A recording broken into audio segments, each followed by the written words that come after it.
जब सुने के होई भोजपुरी गाना बस बजे के चाही गाना।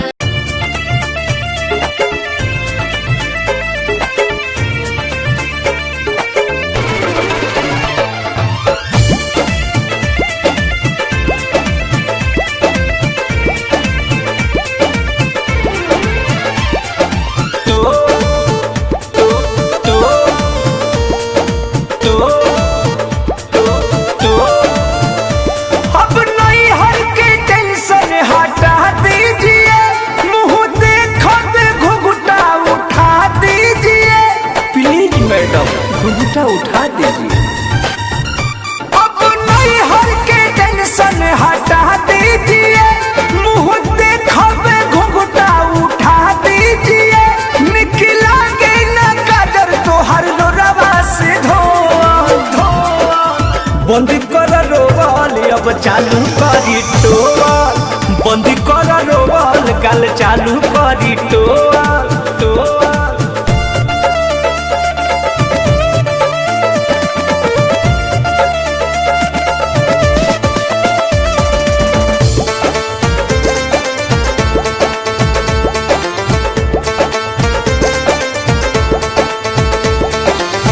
आजू के सरधा मिलावो जनी गरदा, मीठा खियावो चाहे मिक्स करके जारदा, मिक्स करके जारदा, मिक्स करके जारदा। हे आजू के सरधा मिलावो जनी गरदा, मीठा खियावो चाहे मिक्स करके जारदा।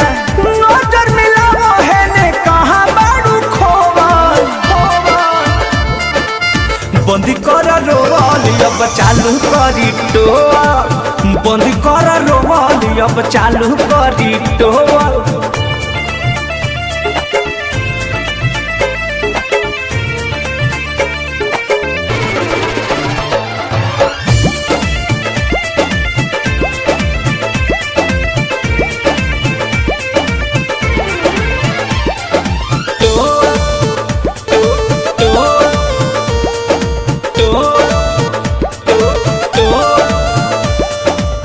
परमोध प्रेमी के भुला जाना चाहो, आज से रोहित के मिले दोना राहत, मिले दोना राहत, मिले दोना राहत। परमोध प्रेमी के भुला जाना चाहो, आज से सोनू के मिले दोना राहत।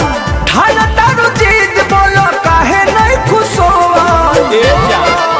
बंद कर रोवल हम चालू करी टोल, बंद कर रोवल हम चालू करी टोल। अब नहीं हर के टेंशन हटा दीजिए, मुँह देखबे घुंघटा उठा दीजिए। निकला के न काजर तो हर लोरवा से धो धो। बंद कर रोवल अब चालू करी टोल, बंद कर रोवल गल चालू करी टोल। अरे गलिया कर पगली।